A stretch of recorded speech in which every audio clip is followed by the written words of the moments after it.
நாங்கள் நினைச்சோம் ஒரு மாற்று அரசியல் வேணும் தமிழ்நாட்டில். மாற்று அரசியல் எங்கள் மாதிரி ஆட்களுக்கு பழக்கருப்பையாக நாங்கள்லாம் சொல்லலாம். எங்களை பேச்சை கேட்குறதுக்கு மக்கள் வரமாட்டாங்க. தமிழ்நாடு அப்படிப்பட்ட மக்கள்.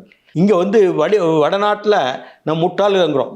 சாதாரண கற்பூரி தாக்கர் பேசுனா அவ்வளோ கூட்டம் வந்தது. தமிழ்நாட்டில் வந்து ஒரு சினிமா வெளியிலேருந்து வந்து பேசுனா தான் இங்கே கேட்குறாங்க. ஓட்டுக்கு பணம் கொடுத்தா தான் ஓட்டு போடுறாங்க. இப்படியா இருக்கும்போது நாங்கள் பேசுனா எடுபடாது. ஒரு மாற்று அரசியலுக்கு விஜய் வருகிறார்.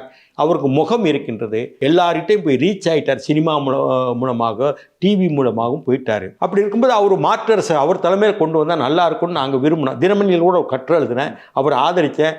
இப்படியா இருக்கும் பொழுது அங்கே இருக்க சூழ்நிலை அவரோட இருந்த உதவியாளர் அரசியலுக்கு ஆலோசனை சொல்கிறவங்க ஒருத்தரும் சரியில்லை அந்த பார்வையில். இப்போ புஷி ஆனந்த் என்ன செய்வார்? பாண்டிச்சேரி அரசியல் இருந்தவர். இங்கே இருக்க கவுன்சிலர் ஓட்டு தான் அவருக்கு.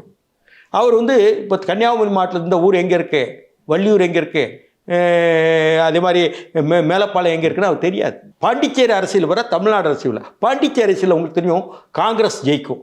இங்கே தமிழ்நாட்டில் காங்கிரஸ் ஜெயிக்காது. என்ன ஒரு பார்டர் தான், மரக்காணம் தானே பாண்டிச்சேரி, ஆனால் ஜெயிக்காது. அந்த அரசியல் பண்பாடு வர இங்கே வர அதே புஷி ஆனந்த் இங்கே வழி நடத்தினா அப்படி சரியாக இருக்கும். ரைட்டு. ரெண்டாவது யாரோ ஜான் ஆரோக்கியசாமின்னு இருக்கார். அவர் பெரிய மாண்டெஸ்கியூன்னு ஒருத்தர் இருந்தார் இல்லையா, French scholar, separation of theory எழுதினார் இல்லையா. அதே மாதிரி சிஸ்ரோ, சாக்ரட்டிஸ், அரிஸ்டாட்டில் மாதிரி பெரிய ஸ்காலர். அவர் வழி நடத்துனார். இந்த ரெண்டு பேரும் வழி நடத்தும் போது நமக்கு சரியாக வராது, நாங்களை ஒதுங்கிட்டோம்.